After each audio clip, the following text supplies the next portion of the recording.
Sinusubukan ba rin ni Gon hulihin yung hari ng lawa? Oo. Araw-araw nga siya nakabang sa lawa. Isang linggo nang walang humpay. Nangako ka kasi na pwede siya mag-counter exam kapag nahuli niya yung hari ng lawa. Paano pag nagawa niya yun? Sira ka ba? Oh? Kung 5 mga lalaki nga hindi kayang hatakin ng halimaw ng isa pampang, ano bang pag-asa ng isang maliit at payat na bata? Ayaw lang siya payagin itong si Mito na mag-hunter exam kaya sinabi yon. Nalimutan mo na bang ganyang edad din yung tatay ni Gon na nahuli niya yung hari ng lawa noon? Hindi mahuhuli ni Gon yun. Imposible.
Nahuli na ni Gon! Hindi ako makapaniwalang nahuli niya talaga!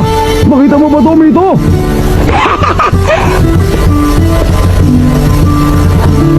Tita Mito, kita niyo po? Natupad po ang kondisyon yung hulihin ng hari ng lawa. Ibig sabihin nito, pwede na ako mag-hunter exam, di ba? Di ba?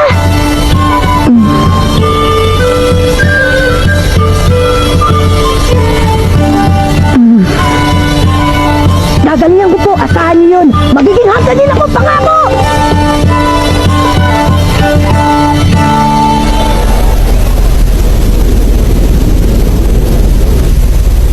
Siguro nga talagang nasa dugo nila yun, ano? Biruin mo, wala pang ibang nakahuli sa hari ng lawa mula nung nahuli yun ni Jin sa murang edad na 12 anyos. At ngayon, anak naman niyang si Gon na nakahuli sa edad na 12 anyos din. Pareho ang sigla at kislap ng mga mata nila, hindi ba? Magkatulad talaga sila. Alam mong wala na tayong magagawa. Wala na makakapigil sa kanya.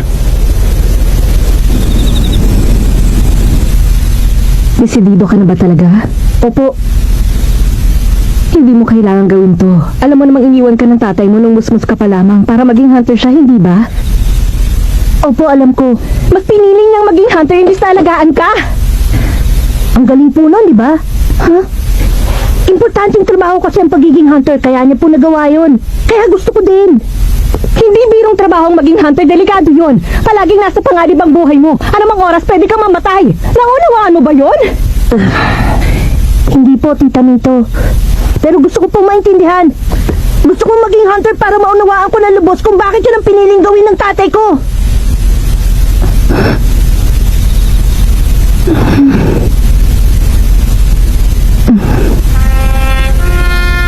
Ay, suko na ako. Mana ka talaga sa kanya.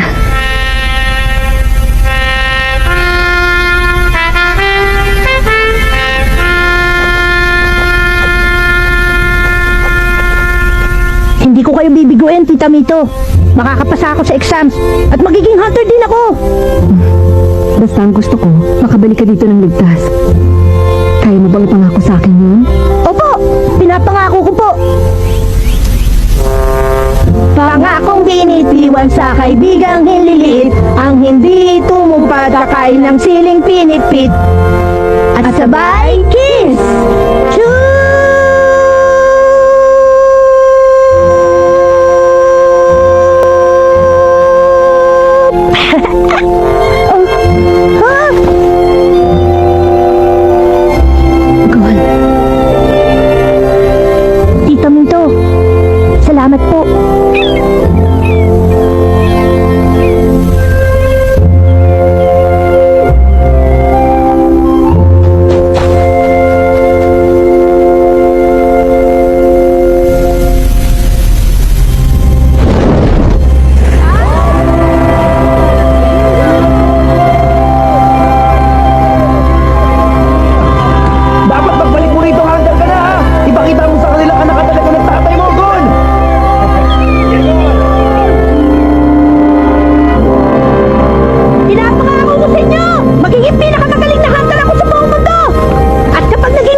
number one hunter sa buong mundo pala. Walang respeto ang isang to sa atin eh.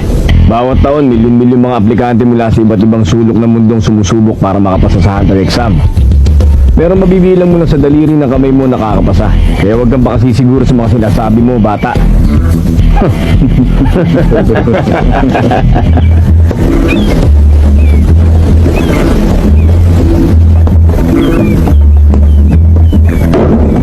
Ano ka ba naman, Katso? Kabalo kang magiging descendant bandaragan yan kung palagi ka nalang lalampa-lampa.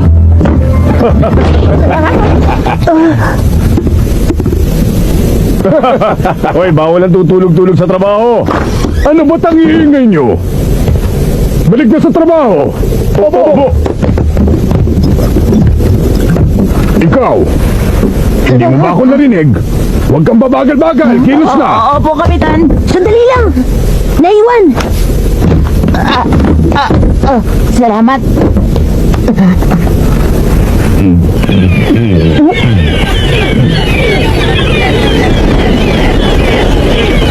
May paparating na bagyo. Paano mo naman nalaman yun, bata? Kasi po, yun ang sinasabi ng mga ibon. Talaga? At saka...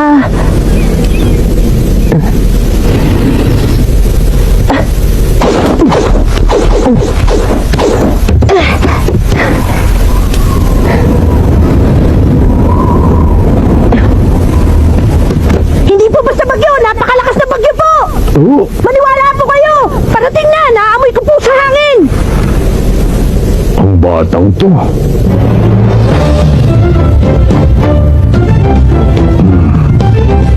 Ang mga matang yan, maaari kaya saang.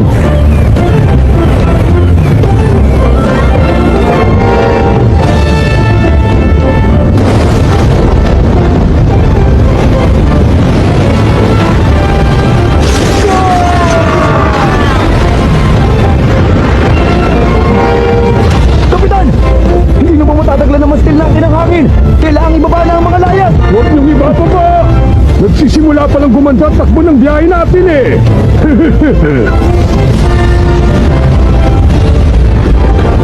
Kapit ng maigi! Totong liko sa kaliwa!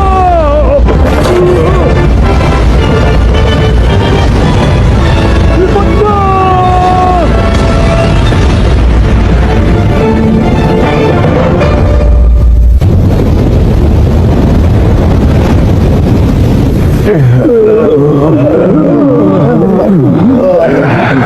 Wala naman palang sinabi sa akin yung bagyong yun eh. Oy, ikaw muna sa timon. Ay, opo. Pambihira. Ang lambot naman ng tripulanting napunta sa barkong to. Pati mga aplikante, wala ni isang makatayo. Kung dito palang natalo na kayo ng isang maliit na bagyo, sumuko na kayo sa hunter exam. Ay, mabuti pa magsiwi na lang kayo. Eto, may gamot pa po ako dito. Kapag ninuyaan nyo yan, bubuti ang pakiramdam nyo. Tubig. Ikukuha ko yan ng tubig, sandali lang. Ang batang yun na naman.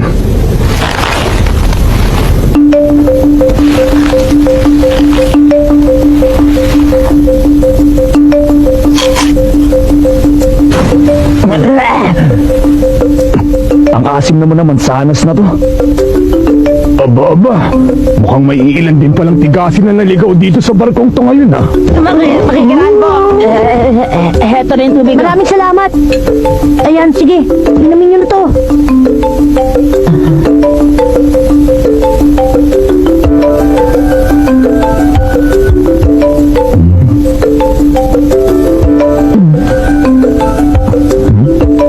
Eto ng baso. Salamat ulit sa tulong, Kuya Kaso.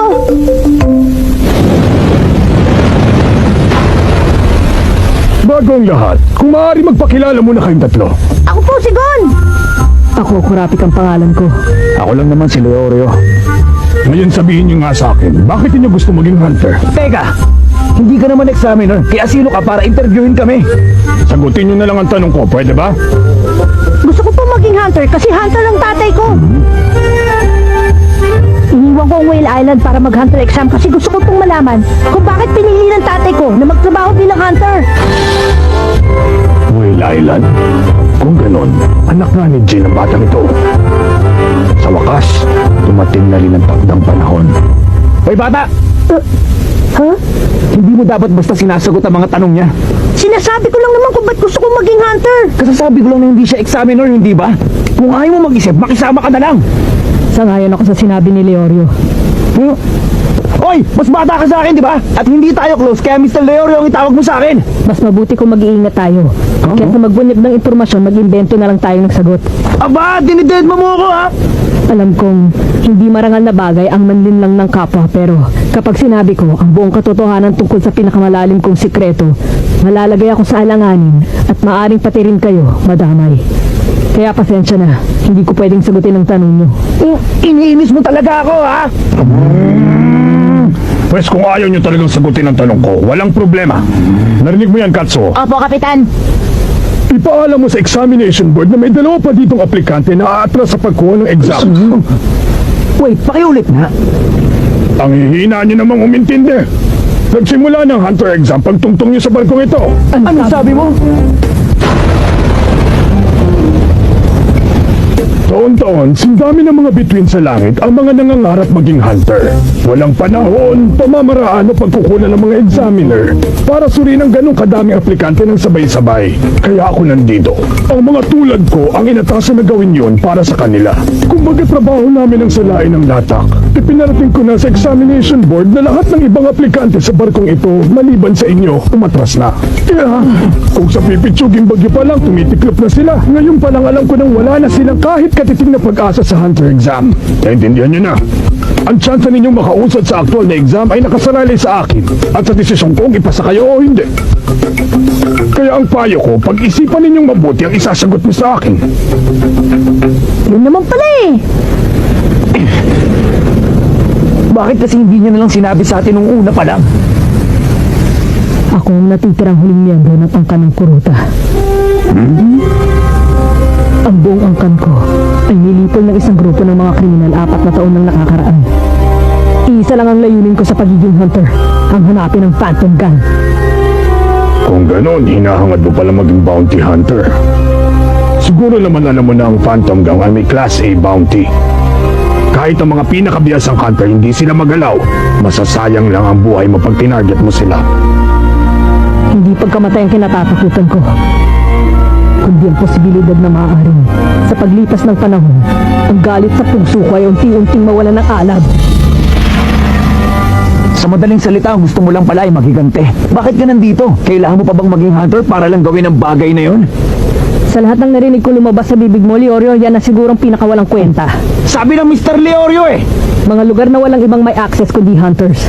Mga sikretong impormasyon. At iba pang kalamangan. Siguro nga sadyang hindi talaga kaya iproseso ng mahina mong utak ang mga dahilang yun. Ginoong Leorio! Kayo po, ano po bang dahilan at gusto niyo maging hunter? Ako ba? Simple lang naman ang dahilan ko. Gusto ko ng pera. Kahit anong gusto mo, pwede mo patayo pag may tatong ka! Sarili kong palasyo! Magarang kotse! Mamahaling anak! Sayang lang hindi nabibili ng perang delikadesa, Leorio.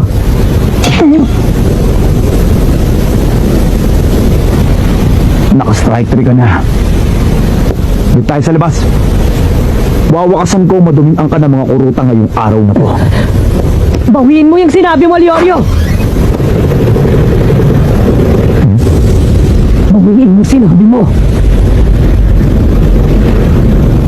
Mr. Leorio sabi. Oy, kayong dalawa! Hindi pa tayo tapos mag-usap dito! Bayaan muna natin. Dati po, may sinabi sa akin si Tita Mito. Kung gusto mo talagang makilala ang isang tao, dapat mo muna unawain kung ano-anong dahilan ng mga ikinagagalit nila.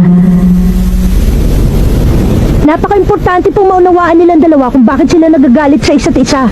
Kailangan nilang harapin yun, kaya pabayaan na muna natin sila. Kapitan! Doon! Tingnan niyo po!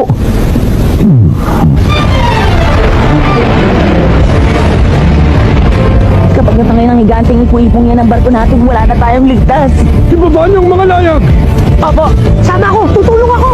Sige, sumunod ka sa akin. Doon ka! Ako nang bahala dito! Opo! Dadali ko sa kanon!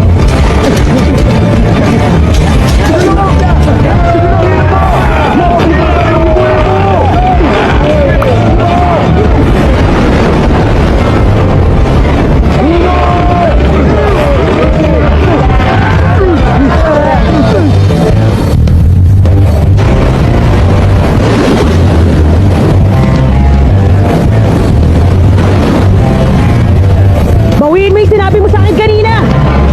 Bawiin mo ngayon din at patatawarin kita, Leorio! Ang tigas din talaga ng ulo mo, no? Ikaw ang unang nagbato sa akin. Kung akala mo nga atras ako, pag mali ka.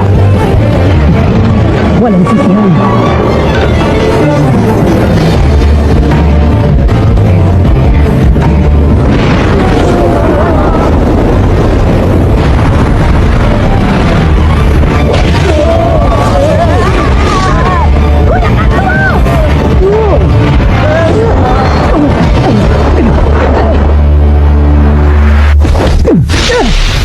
Kainis!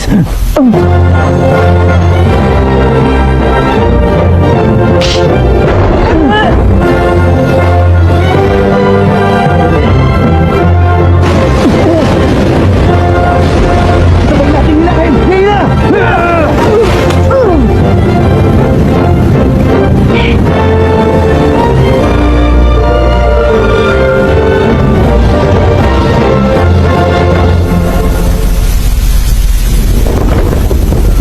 Baliw ka ba talaga? Mabuti na lang at nahuli namin ang mga paa mo. Kundi malamang sa tiyan ng pating ka namin pupulutin ngayon. Ikaw talaga, Gon. Mapanganib yung ginawa mong yun. Pero okay naman ang kinalabasan, di ba? Oo. Nahuli niyo ako. Sabay na sabay pa nga kayo eh. Oo nga, pero kahit na. Gon! Kuya Katsuo! Salamat niligtas mo ako, Gon. Utang ko sa iyo ang buhay ko. Oo, pero hindi ko nagawa yun na mag-isa. Niligtas nga kita, pero niligtas naman nila tayo. Maraming salamat po sa inyo. Wala yun, no? Huwag ka nang magpasalamat. Wala yun. Ang totoo, masaya kami at ligtas ka. Oo nga po. Salamat po uli. Sige, balik na ako sa estasyon ko. Ano na naman? Inamin kong bastos yung ginawa ko. Pasensya ka na sa akin, ha, Mr. Leorio. Ha? Bigla nagbagong ihip ng hangin. Masyadong formal. Ang sagwa, ibalik mo na lang sa Leorio. Pasensya ka na rin sa ginawa ko. Binabawi ko na lahat ng masasamang sinabi ko tungkol sa'yo. Hindi ko naman sinasadya eh. Okay lang, kalimutan mo na yun.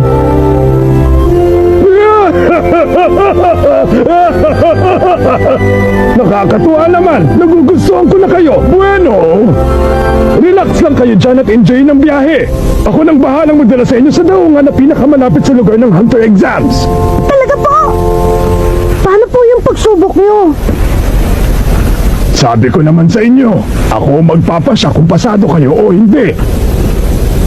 At para sa akin, pasado kayong tatlo.